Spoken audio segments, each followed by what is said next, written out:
कोरेगाव भीमा या ठिकाणी शौर्य दिवस साजरा करण्यात येणारे राज्यभरातून भीम अनुयायी दाखल होण्याची शक्यता वर्तवली जाते। या संदर्भात जयस्तंभ परिसरातून आढावा घेत स्तंभ सेवा समितीचे अध्यक्ष सर्जेराव वाघमारे यांच्याशी बातचीत केली आहे। लोकशाहीचे प्रतिनिधी साईदीप ढोबळे यांनी पाहूयात। कोरेगाव भीमा येथील 208वा शौर्य दिन हा मोठ्या उत्साहात साजरा होत आहे आणि प्रशासनाच्या वतीने या ठिकाणी जो जयस्तंभ आहे त्या ठिकाणी जयस्तंभाला आकर्षक अशी सजावट करण्यात आलेली आहे। विविध रंगी ही फुलांनी सजावट करण्यात आलेली आहे। आपल्यासोबत या ठिकाणचे समितीचे अध्यक्ष आहेत।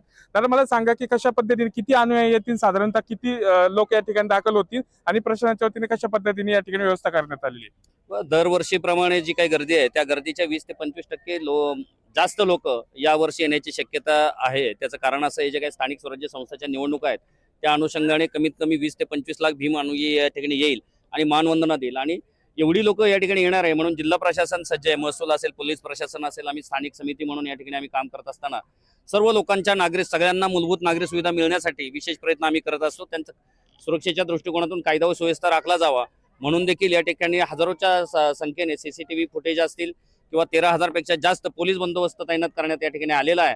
या युद्धाचं जे काही स्मरण आहे, एकी हेच बळ, एकत्र आपण असलो तर काय करू शकतो हे या युद्धाचं आपण जर स्मरण केलं तर लक्षात येईल की 500 सैनिकांनी 28,000 लोकांचा पराभव करणं हे न भूतो न भविष्यतो असं युद्ध या ठिकाणी झालं होतं आणि त्याला स्मरूनच हा 1 जानेवारी 2026 हा मोठ्या उत्साहात साजरा होईल असं मला या ठिकाणी वाटतं।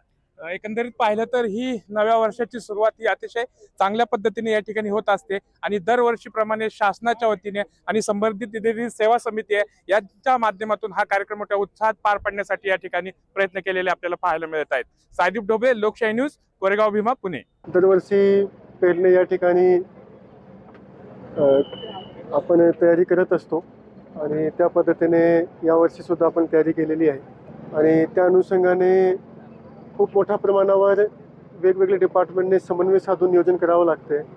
त्याच्यामध्ये अगदी ट्रॅफिक मुवमेंटपासून पार्किंगची व्यवस्थापासून लोकांना इकडेपर्यंत आणण्यासाठी बसेसची व्यवस्था, नंतर लोकांच्यासाठी पिण्याची पाण्याची व्यवस्था, स्वच्छ पिण्याची पाण्याची व्यवस्था ते सुद्धा वेगवेगळ्या ठिकाणी, त्याच्यानंतर शौचालयाची व्यवस्था, हा सर्व व्यवस्था आणि सर्व खूप मोठ्या संख्येने जेव्हा लोक येतात तेव्हा CCTV पासून बाकी जे पोलीसची व्यवस्था ते सुद्धा खूप मोठ्या प्रमाणावर करावं लागते। लोकशाही मराठी ऐका, पहा, जागरूक रहा।